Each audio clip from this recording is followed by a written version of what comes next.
Hello friends, again welcome back to Chanakya group of economics. So आज हम discuss करेंगे तैयारी जेआरएफ की 2021 लेक्चर 6। इससे पहले हम ऑलरेडी लेक्चर 5 ऑलरेडी कर चुके हैं और अगर आपने नहीं देखा तो लिंक डिस्क्रिप्शन में मिल जाएंगे, वहां से आप टोटली एमसीक्यूज देख लेना तैयारी जेआरएफ की 2021 सीरीज। ठीक है, आज हम लोग करेंगे पार्ट 2 ग्रोथ एंड डेवलपमेंट का। आज हम लोग डिस्कस करेंगे 20 expected MCQs of growth and development. इससे पहले वाले पार्ट में हमने किए थे 25 MCQs of growth and development. थोड़ा सा यहाँ से अपनी लेवल ऑफ प्रिपरेशन चेक कर लेना कि आपकी लेवल ऑफ प्रिपरेशन कितनी है। आज हम लोग थोड़ा एडवांस लेवल की स्टडी करने वाले हैं। ये क्वेश्चन टिपिकल थोड़ा बहुत टिपिकल हो सकते हैं, लेकिन आप कोशिश करना कि मैक्सिमम क्वेश्चन आपके 20 में से करेक्ट हो। ठीक है, यूजीसी नेट और पीजीटी इकोनॉमिक्स ये दोनों के लिए सेम है। ठीक, तो अगर आपने मॉक टेस्ट अभी तक ज्वाइन नहीं किया तो मॉक टेस्ट ज्वाइन कर लेना, उसका लिंक भी आपको डिस्क्रिप्शन में मिल जाएगा। ठीक है, नॉमिनल चार्जेस है 5 मॉक टेस्ट का है 499 यूजीसी नेट के लिए। और अगर आप पीजीटी के लिए ज्वाइन करना चाहते हो, केवीएस, एनबीएस, डीएसएसबी या फिर यूपी पीजीटी या पंजाब लेक्चरर, ठीक है, पंजाब लेक्चरर की जो डेट है वो भी आ चुकी है और डीएसएसबी की जो डेट है और डीएसएसएसबी की जो डेट है वो भी डिक्लेयर हो चुकी है। ठीक, तो अगर ये मॉक टेस्ट आपके लिए थोड़ा बहुत बेनिफिशियल रहने वाले हैं तो अब लिंक आपको डिस्क्रिप्शन में मिल जाएगा, वहां से आप ज्वाइन कर सकते हैं। चलिए क्वेश्चन हम लोग शुरू करते हैं, क्वेश्चन नंबर 1। और जितने भी आज का जो सेशन है वो रहने वाला है थ्योरीज के ऊपर। ठीक है, एक बात पहले पॉइंट आउट कर लेना, 20 में से मोस्टली क्वेश्चन होंगे थ्योरीज से रिलेटेड। ठीक, तो आपकी ग्रोथ एंड डेवलपमेंट की थ्योरीज अगर आपकी क्लियर है तो ये क्वेश्चन आपके लिए काफ़ी इजी रहने वाला है। चलिए स्टार्ट हम करेंगे एचडी थ्योरी से, मीन्स हेरोडोमर के ग्रोथ मॉडल से। सो जो भी आपका आंसर है, यूट्यूब प्रीमियर है उसमें आप लाइव का ऑप्शन होगा तो उसमें आप लाइव कमेंट कर सकते हैं, डिस्कशन कर सकते हैं। So the Harrod Domar growth model is based on the relationship of what two economic elements. HD model काफ़ी बेसिक क्वेश्चन है ये एचडी मॉडल से। ठीक है, कौन से दो ऐसे इकोनॉमिक एलिमेंट्स एचडी मॉडल में यूज हुए हैं? ठीक, raw material and technology, saving and investment, labour and capital and tariff and tax level. ठीक, ज़्यादा टाइम वेस्ट नहीं करेंगे, काफ़ी इजी क्वेश्चन है। So that means saving and investment दो चीज़ें यूज़ की है। अब इससे रिलेटेड थोड़ी बातें और जान लेते हैं। एचडी मॉडल को ही हम लोग बोलते हैं क्लासिकल केंजियन थ्योरी।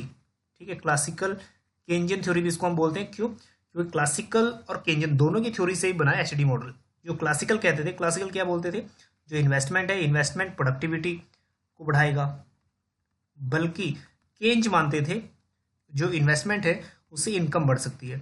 अब एचडी मॉडल ने क्या किया, क्लासिकल के कॉन्सेप्ट को और केंजियन के कॉन्सेप्ट को दोनों को मिक्स कर दिया। इन्होंने बोला कि इन्वेस्टमेंट प्रोडक्टिविटी भी बढ़ा सकती है और इनकम भी जनरेट कर सकती है। ठीक, तो इन्होंने ज़्यादा जो वर्क किया है क्लासिकल और केंजियन थ्योरी को, ठीक है, मिक्स करके किया है, तो इसको हम क्लासिकल केंजियन थ्योरी भी बोल सकते हैं। चलिए next one, for new classical theories. अब आपको पता होना चाहिए कि न्यू क्लासिकल थ्योरीज कौन कौन से हैं। आपको ये लिस्ट मिलेगी यूट्यूब चैनल पे जिसमें हमने डिस्कस किया हुआ है कि क्लासिकल इकोनॉमिस्ट कौन कौन से हैं, न्यू क्लासिकल कौन कौन से हैं। तो इसमें आपको कैटेगराइज करने में बहुत ज़्यादा ईजी या फिर आसानी होती है। ठीक, न्यू क्लासिकल थ्योरीज अगर हम बात करें इकोनॉमिक डेवलपमेंट की तो यहाँ पे सोलो का मॉडल, मीड का मॉडल, स्वान का मॉडल वो आएगा। ठीक, economic under development is the product of which of the following. ठीक, इनके अकॉर्डिंग अंडर डेवलपमेंट जो होता है वो किसकी वजह से होता है? So number 1, inappropriate economic policies and too much state intervention in the economy. Number 2, barriers against free trade and high value of capital in UDC, या फिर बोथ ए एंड बी। ठीक है, इसका आंसर क्या होना चाहिए? अगर आप वीडियो अगर आंसर आप नहीं दे पाते तो वीडियो को पॉज कर लीजिए। चलिए हम लोग राइट आंसर की तरफ बढ़ते हैं। तो राइट आंसर इसका है बोथ ए एंड बी। ठीक है, दोनों स्टेटमेंट ये वाले करेक्ट हैं। बल्कि high value of capital in UDC में जो यूडीसीज हैं, मतलब अंडर डेवलपमेंट कंट्रीज हैं, उनमें कैपिटल की वैल्यू तो हाई होती ही नहीं है। चलिए next one, how Lewis describe the traditional agriculture sector. ठीक है, लुइस के अकॉर्डिंग ट्रेडिशनल जो एग्रीकल्चर सेक्टर है वो कैसे डिस्क्राइब किया लुइस ने? So option A B C D, अगर मैं इनको बार बार पढ़ूंगा तो ये थोड़ा लेंथी हो जाएगा, लेकिन थोड़ा सा आप लोग समझ लीजिए। ठीक है, वीडियो को पॉज कर लीजिए या समझ लीजिए। A sector which might help to uplift the livelihood of the people involved, a sector with low productivity, high unemployment, low income and low saving, and sector from which people cannot transition into other sectors, and D है a sector with highly educated but low productivity of labour. ठीक, right answer क्या होना चाहिए ये फटाफट comment करेंगे। चलिए, Lewis की थ्योरी अगर आपने अच्छी तरह से पढ़ी है तो माइंड में इंडिकेशन दे गया होगा, जो बी है बिल्कुल करेक्ट है। ठीक है, लो प्रोडक्टिविटी है एग्रीकल्चर सेक्टर में, हाई अनएम्प्लॉयमेंट है, और यहाँ पे जो अनएम्प्लॉयमेंट है, कौन सी अनएम्प्लॉयमेंट कमेंट करेंगे कि कौन सी अनएम्प्लॉयमेंट है यहाँ पे। ठीक है, सो लो इनकम है और लो सेविंग है। सो यहाँ पे जो अनएम्प्लॉयमेंट की बात की जा रही है वो है डिस्गाइज्ड अनएम्प्लॉयमेंट। ठीक है, डिस्गाइज्ड अनएम्प्लॉयमेंट, छुपी बेरोजगारी। Now next one, question number 4, how does Sen define poverty. Sen, Amartya Sen की जो थ्योरी है उसमें पॉवर्टी को कैसे डिफाइन करते हैं। So number 1, the lack of material wellbeing. B option है the deprivation of basic capabilities for an individual and the lack of supportive social institutions to ensure one's basic livelihood, या फिर D the lack of culture और religious identity. So अगर आपने theory पढ़ी हुई है अमर्त्य सेन की द कैपेबिलिटी अप्रोच, तो आपका जो आंसर है वो ऑटोमेटिकली इंडिकेट कर जाएगा आपको जो राइट आंसर है वो। ठीक है, सो दैट मीन्स जो बी है बिल्कुल करेक्ट आंसर है, the deprivation of basic capabilities for an individual. So ये जो इनकी थ्योरी है कैपेबिलिटी अप्रोच, उसी से डायरेक्टली लिंक करता है। Now question number 5, what poverty gap और vicious circle of poverty did Nurkse famously describe in 1953। हमें पता है कि विशियस सर्कल ऑफ पॉवर्टी काफी इंपॉर्टेंट है, डिमांड साइड से भी होता है, सप्लाई साइड से भी होता है, कई बार यूजीसी नेट में भी पूछ चुका है, और नक्शे का ये कॉन्सेप्ट है। ठीक है, इसमें से कौन सा जो स्टेटमेंट है वो करेक्ट है। स्टेटमेंट काफी बड़े बड़े हैं तो इस वीडियो को आप पॉज कर लेना। ठीक, सो जो हम लोग राइट आंसर की तरफ बढ़ते हैं कि राइट आंसर इसका क्या होना चाहिए, क्योंकि नक्शे का ये एक स्टेटमेंट था, UDCs are poor because they are poor. जो अंडर डेवलप्ड कंट्रीज हैं वो पुअर हैं क्योंकि वो पुअर हैं। ठीक, so the people in poor countries are poor, are too poor to save, वो सेव नहीं कर सकते, which means that they can not invest in capital to increase their productivity, so which means they remain poor. ठीक है, जो first option है वो बिल्कुल करेक्ट है। चलिए next one, which of the following is included in the 3 dimensional of geographical transformations for economic development as defined in 2009 world development report. ठीक है, वर्ल्ड डेवलपमेंट रिपोर्ट में जो 3 डायमेंशन, ये 3 डायमेंशन है, कौन से वो 3 डायमेंशन है। ठीक है, फटाफट इसमें से एक बार पढ़ेंगे, फिर उसके बाद बताइए कि क्या आंसर होना चाहिए। कमेंट में पोस्ट करना कि क्या आंसर होना चाहिए जो 3 डायमेंशन है। ठीक है, तो 2009 में वर्ल्ड डेवलपमेंट रिपोर्ट ने मेंशन किए थे। चलिए, जो राइट आंसर है that means A density, distance and division. ठीक है, 3 डायमेंशन, अगर मेरे को ये भी बोल सकते हैं शॉर्ट में 3D। ठीक है, distance, density, distance and division. Okay, question number 7 and question number 8 जो है स्टेटमेंट के ऊपर बेस्ड है, और कई बार आता है यूजीसी नेट में या फिर पीजीटी एग्जाम में स्टेटमेंट किसने दिए हुए हैं। ठीक है, ये प्रीवियस ईयर के किसी न किसी एग्जाम में रिपीटेड क्वेश्चन है। So the statement, economic growth means more output and economic development means both more output and changes in the technological या फिर technical and institutional and arguments by which it is produced. So it is given by, जो statement है ये वाला, it is given by whom। ठीक है, अगर आप ये statement फर्स्ट टाइम पढ़ रहे हैं तो हो सकता है डिफिकल्ट हो आपको। ठीक, हम लोग आंसर की तरफ बढ़ते हैं, और इस टाइप के क्वेश्चंस आपको मिलेंगे हिस्ट्री ऑफ इकोनॉमिक थॉट। अभी ये जो बुक है पढ़ लेना, काफ़ी क्वेश्चंस यहाँ से आपको स्टेटमेंट के ऊपर बेस्ड मिलेंगे। हिक्स के स्टेटमेंट है या फिर स्मिथ के स्टेटमेंट है या फिर केंजन के स्टेटमेंट है, वो आपको मिलेंगे। ठीक है, सो यहाँ पे बुक जरूर पढ़ लेना अगर नहीं पढ़ी है, हिस्ट्री ऑफ इकोनॉमिक थॉट, वहाँ से आपको ये इस टाइप के क्वेश्चंस मिल जाएंगे। सो जो राइट आंसर है इसमें जो स्टेटमेंट है that is related with CP Kindle-Berger. Okay, again question number 8, again ये भी स्टेटमेंट के ऊपर बेस्ड है, statement given by whom। So the real price of everything, what everything really cost to the men who want to require it is the toil and trouble of acquiring it। Who made this statement? Again statement वाला question है। So who made this statement? Karl Marx, Adam Smith, David Ricardo and J.S. Mill. So जिसमें right answer है, थोड़ा comment करेंगे उसके बाद हम लोग राइट आंसर की तरफ बढ़ते हैं। तो जो राइट आंसर है that means David Ricardo, statement याद रखना, कई बार क्वेश्चन डायरेक्टली पूछ लेता है। चलिए question number 9, labour theory of value was propounded bye, ये यूजीसी नेट में ऑलरेडी आ चुका है, ठीक है। लेबर थ्योरी ऑफ वैल्यू से कौन कौन से प्रोफेसर या फिर कौन कौन से इकोनॉमिस्ट जुड़े हुए हैं, लेबर थ्योरी ऑफ वैल्यू, ठीक। जो राइट आंसर है वो फटाफट कमेंट करेंगे। लेबर थ्योरी ऑफ वैल्यू से, ये रिपीटेड क्वेश्चन है, ठीक है, लेबर थ्योरी ऑफ वैल्यू से कौन कौन से इकोनॉमिस्ट जुड़े हुए हैं। सो जो राइट आंसर है दैट मीन एडम स्मिथ और डेविड रिकार्डो, ये दोनों ही जुड़े हुए हैं लेबर थ्योरी ऑफ वैल्यू से। So that means A and B. So A answer is correct. Okay, question number 10, Harrod Domar model of growth is based on the concept of and their equality. HD model आपने पढ़ा होगा, तो इसमें कौन सी equality की बात होती है? Population and productivity growth, investment and average growth rate of income, actual warranted and natural growth rate, या productivity growth and investment growth. तो कौन से यहाँ पे ग्रोथ की बातें होती हैं, या फिर कौन सी चीजें हैं जो यहाँ पे इक्वलाइज से एक इक्विलिब्रियम बनता है, ठीक है। जो राइट आंसर है वो बिल्कुल आपके माइंड में स्ट्रक कर गया होगा।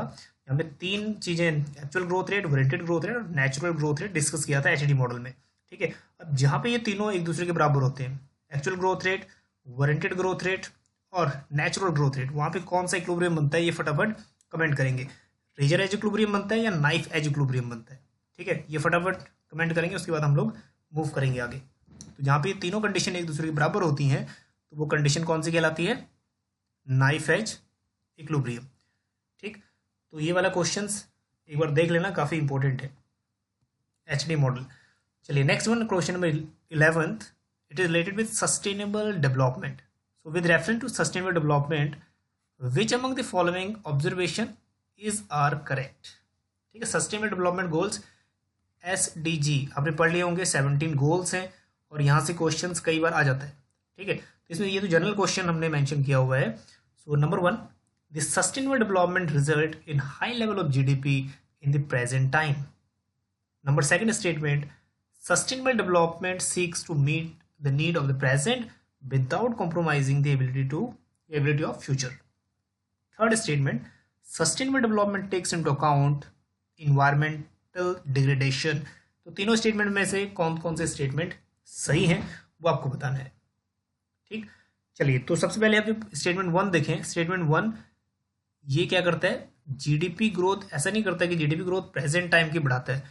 सस्टेनेबल डेवलपमेंट का मतलब है ऐसे हम लोग रिसोर्सेज को यूज करें कि प्रेजेंट जनरेशन भी यूज कर ले और फ्यूचर भी यूज कर ले, ठीक है, फ्यूचर के लिए भी कम ना पड़े।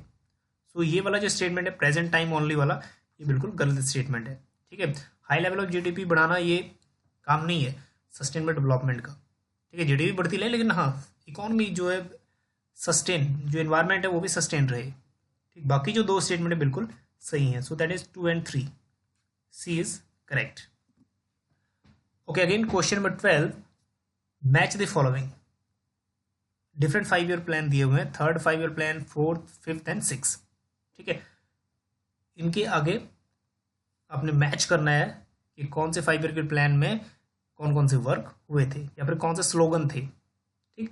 सो चलिए हम लोग आंसर की तरफ बढ़ते हैं और एक बार वीडियो पॉज कर लीजिएगा क्योंकि थोड़ा सा आपको सोचने में टाइम लगेगा, ठीक। तो 3rd 5-year प्लान में सेल्फ रिलायंट का कॉन्सेप्ट आया था, ठीक है, सेल्फ सस्टेन्ड इकोनॉमी बनानी थी। और 4th 5-year प्लान में self reliant and growth with stability. और 5th 5-year प्लान में self reliance and poverty eradication, ठीक है। इसमें गरीबी हटाओ जो नारा था इसी में आया था 5th 5-year प्लान में, ये थोड़ा सा इंपॉर्टेंट है, ठीक है। पॉवर्टी एलिवेशन प्रोग्राम्स, गरीबी हटाओ नारा इसमें आया था, ये क्वेश्चन भी कई बार आ चुका है, ठीक है। और 6th में जो है दैट इज एम्प्लॉयमेंट जनरेशन, बिल्कुल सीधा सीधा क्वेश्चन है, दैट मीन्स ABCD, जो ए है बिल्कुल करेक्ट है। Question number 13, the vicious circle theory indicates that. चलिए आगे बताएंगे कि vicious circle of poverty theory किसने दी थी। रिपीट क्वेश्चन है लेकिन आप बताएंगे कि ये थ्योरी गिवन बाय होम। चलिए क्या इंडिकेट करती है विसियस सर्कल ऑफ पॉवर्टी? कई बार क्वेश्चन आता है vicious circle of poverty from demand side and supply side, ठीक है। ये दोनों क्वेश्चन यूजीसी रेट में सप्लाई साइड से पूछ चुका है कई बार। सो विसियस सर्कल क्या इंडिकेट करता है? Number 1, a country is poor because it has a lower productivity but high savings. Second one, As country grow richer, they save less. And third one, poverty perpetuates itself in mutually reinforcing circles on supply and demand side.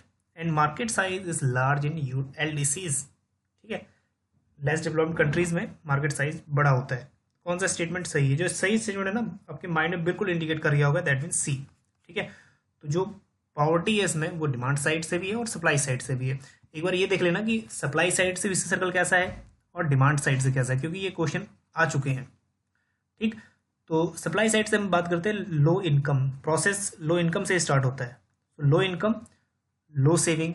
Supply side में सीधा saving पे आ जाता है, low saving. And then low level of investment, and then low production and low income again. और अगर बात करें हम लोग डिमांड साइड से, तो दैट मीन्स लो इनकम. उसके बाद डायरेक्टली हम मूव कर जाते हैं लो डिमांड. ठीक है, low demand and again same process, low investment, low productivity and low income. और अलग अलग बुक में इसको अलग अलग तरीके से डिस्क्राइब किया हुआ है. Okay, question number 15. Consider the following statement in relation to Karl Marx theory of profit rate. Question ये जून 2016 में आ चुका है पेपर 3 में. ठीक है, यूजीसी नेट में. फटाफट बताएंगे कि कार्ल मार्क्स के अकॉर्डिंग कौन सा स्टेटमेंट करेक्ट है, फिर हम लोग डिटेल में स्टडी करेंगे. जो राइट आंसर है इसमें, चलिए पहले देखते हैं. Profit rate depends directly on the value of organic composition of capital. Karl Marx के अकॉर्डिंग क्या था, जो ऑर्गेनिक कंपोजिशन ऑफ कैपिटल था, it is a ratio between C upon V. मतलब कांस्टेंट कैपिटल और वेरिएबल कैपिटल का. और constant capital जो यहाँ पे, it doesn't mean fix capital, it means shifting capital, जैसे रॉ मटेरियल वगैरह हो गया. और वेरिएबल कैपिटल का मीन्स, दैट मीन्स लेबर. ठीक है, लेबर और रॉ मटेरियल वगैरह. अब जितना ही हम लोग, जो constant capital means raw material है, अगर इसको हम लोग ज़्यादा यूज़ करेंगे और लेबर का हम लोग कम यूज़ करेंगे, तो ये रेशो बढ़ जाएगा. तो वहीं प्रॉफिट क्या हो जाएगा, कम हो जाएगा. ठीक, तो यहाँ पे इनडायरेक्ट रिलेशन है या फिर एक इनवर्स रिलेशन है प्रॉफिट रेट और सी अपॉन वी का, means organic composition of capital का. ठीक है, इनवर्स रिलेशन है, तो डायरेक्ट रिलेशन नहीं है. और वहीं profit rate depends upon directly on the value of rate of exploitation. और जो रेट ऑफ एक्सप्लॉयटेशन है उसको हम लोग रेट ऑफ सरप्लस वैल्यू कहते हैं. ठीक है, that means S upon V, surplus value upon variable capital S upon V. So वो प्रॉफिट डायरेक्टली डिपेंड करेगा कितना एक्सप्लॉयटेशन कर रहे हैं लेबर का, उस पर. एक्सप्लॉयटेशन का मतलब जितना कम पैसा देंगे उतना ही ज़्यादा प्रॉफिट होगा. ठीक है, इंडस्ट्रियलिस्ट को. तो यहाँ पे जितना एक्सप्लॉयटेशन हो सकता है लेबर का, उतना ही ज़्यादा प्रॉफिट होगा. तो प्रॉफिट रेट एक्सप्लॉयटेशन रेट से डायरेक्टली मैच करता है. तो यहाँ पे सेकंड स्टेटमेंट करेक्ट है. So that means only second. Okay, question number 15. A Guinea coefficient of 0 indicates. Guinea coefficient 0 to 1 तक लाई करता है, ये आपको पता होगा. लेकिन 0 क्या इंडिकेट करता है इसमें? कई बार इस टाइप का क्वेश्चन आ जाता है कि 0 क्या इंडिकेट कर रहा है और 1 क्या इंडिकेट करता है. ठीक है, फटाफट कमेंट करेंगे क्या इंडिकेट करता है ये. खैर पार्शियली तो करेगा नहीं 0, तो ये दो तो हट गए. परफेक्टली या तो अनइक्वल होगा या फिर इक्वल होगा. ठीक, राइट आंसर क्या है वो फटाफट करेंगे कमेंट. गिनी कोएफिशिएंट 0. सो गिनी कोएफिशिएंट जब हम बात करते हैं, गिनी coefficient word it is inequality. Guinea coefficient को ही हम लोग इनइक्वालिटी बोल सकते हैं. तो अगर इनइक्वालिटी 0 है तो वहां पे क्या है, अगर इनइक्वालिटी 0 है तो दैट मीन्स परफेक्ट इक्वालिटी है. So that mean perfectly equal distribution of income. ठीक, गिनी कोएफिशिएंट का एक दूसरा नेम क्या है, इनइक्वालिटी. अगर इनइक्वालिटी वैल्यू 1 है तो that means perfect unequal distribution हुआ. ठीक, तो जो यहाँ पर परफेक्ट आंसर है वो है 1, that means A. Okay, question number 17. What is the correct sequence of evaluation of society according to Karl Marx. Karl Marx के अकॉर्डिंग सीक्वेंस बताना है कि जो सोसाइटी का सीक्वेंस है. ठीक है, 6 स्टेजेस में उसको डिवाइड किया था सोसाइटी को. 6 स्टेजेस का जो इसमें 4 स्टेजेस दिए हुए हैं उनका सीक्वेंस क्या होना चाहिए. चलिए आप अपने अकॉर्डिंगली कमेंट करिए, फिर हम लोग बढ़ते हैं उन 6 स्टेजेस की तरफ. ठीक है, वो 6 स्टेजेस कौन कौन सी हैं. ठीक, सो 6 स्टेजेस जो है, फर्स्ट प्रिमिटिव क्लास है, फिर कम्युनिज्म है, स्लेव सोसाइटी है, स्लेवरी, फ्यूडलिज्म है, एंड कैपिटलिज्म, फिर उसके बाद सोशलिज्म. ठीक, चलो इनको सेट करते हैं। सबसे पहले आ गया स्लेवरी, यहाँ पे प्रिमिटिव दिया नहीं है, कम्युनिज्म दिया नहीं है, स्लेवरी दिया है नंबर 1। उसके बाद फ्यूडलिज्म, ठीक है, नंबर 2 पे, that is C, B and C. उसके बाद next capitalism, that is D, और उसके बाद सोशलिज्म, ठीक है। सो जो थर्ड ऑप्शन है बिल्कुल करेक्ट है। और ये 6 स्टेजेस नोट डाउन कर लेना, इंपॉर्टेंट है, किसी न किसी वे में आ सकते हैं। ओके, क्वेश्चन नंबर 18, ये भी काफ़ी टाइम बहुत इनडायरेक्टली क्वेश्चन आ चुका है, डिपेंडेंसी थ्योरी, ठीक है, चाहे हिंदी मीडियम आपका चाहे इंग्लिश मीडियम है, लेकिन वर्ड तो सेम ही है, डिपेंडेंसी थ्योरी। ये भी क्वेश्चन कई बार रिपीट होकर आ चुका है, ठीक है। इसमें से कौन से प्रोफेसर ऐसे हैं या फिर कौन से इकोनॉमिस्ट ऐसे हैं जो इससे जुड़े हुए नहीं हैं डिपेंडेंसी थ्योरी से, ठीक। इसको कमेंट करेंगे, फिर हम देखेंगे कि कौन से प्रोफेसर या फिर कौन से इकोनॉमिस्ट इससे जुड़े हुए हैं। चलिए, अगर हम बात करें कौन कौन से इकोनॉमिस्ट जुड़े हुए हैं इस थ्योरी से, डिपेंडेंसी थ्योरी से सबसे पहले हेंस सिंगर जुड़े हुए हैं, पॉल रॉल्फ प्रेविस जुड़े हुए हैं। उसके बाद अगर हम बात करें कुछ इकोनॉमिस्ट मार्क्सियन पर्सपेक्टिव से जुड़े हुए हैं, जैसे पॉल ए बैरन हो गए, ठीक है। उसके बाद अदर इकोनॉमिस्ट हैं जो किसी न किसी तरीके से इस थ्योरी से जुड़े हुए हैं, ठीक, जैसे रोजा लग्जमबर्ग, व्लादिमीर लेनिन, और उसके बाद फर्टैडो, एनिबल पिंटो, उसके बाद पॉल ए बैरन, पॉल स्वीजी, एंड्रे गुनर प्रैंक। तो ये किसी न किसी तरीके से ये जुड़े हुए हैं, ठीक है। कोई अर्ली मार्क्सियन है, कोई लेटर मार्क्सियन है, ठीक। तो ये किसी न किसी तरीके से डिपेंडेंसी थ्योरी से जुड़े हुए हैं। तो ये नेम भी आराम से याद कर लेना, कुछ बार रैंडमली पूछ लेता है। तो इनमें से कौन सा नहीं जुड़ा हुआ, दैट मीन्स फर्स्ट एस एमिन यहाँ पे नहीं जुड़े हुए, ठीक है। तो यूजीसी नेट में भी इसका जो आंसर है वो रॉल्फ प्रेविस दिया था इसका आंसर, लेकिन डिपेंडेंसी थ्योरी से रॉल्फ प्रेविस डायरेक्टली जुड़े हुए हैं, ठीक है, डायरेक्टली जुड़े हुए हैं रॉल्फ प्रेविस। यहाँ पे जो नहीं जुड़े वो हैं एस एमिन। And next one, question number 19, match the following. यहाँ पे डिफरेंट पॉपुलेशन ग्रोथ के ईयर्स दिए हुए हैं, ठीक है। तो इसमें 4 ईयर्स हैं, हमने डेमोग्राफिक ट्रांजिशन जब हम करते हैं तो 4 पार्ट में डिवाइड होते हैं।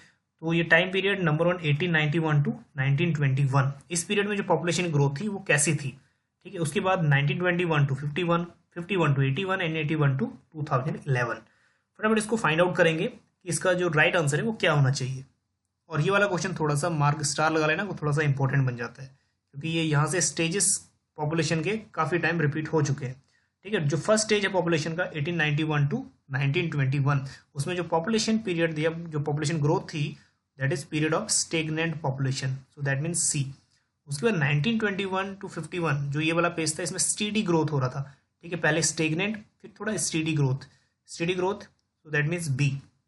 और उसके बाद नेक्स्ट 51 टू 81, ठीक है, यहाँ पे पॉपुलेशन एक्सप्लोजन होना थोड़ा शुरू हुआ था, तो यहाँ पे high growth, so that means A, ठीक है। So that means C B A, ये वाला अपना करेक्ट होता हुआ नजर आ रहा है। और जो डी है उसमें जो लास्ट पीरियड है या फिर जो लास्ट ईयर है 30 ईयर का 81 टू 2011, इसमें जो पीरियड है that is period of declining growth rate, ठीक। तो सीक्वेंस क्या हुआ, पहले स्टेगनेंट, फिर स्टीडी, फिर उसके बाद दैट इज हाई ग्रोथ और उसमें डिक्लाइनिंग, ठीक। सो जो बी है वो बिल्कुल करेक्ट है।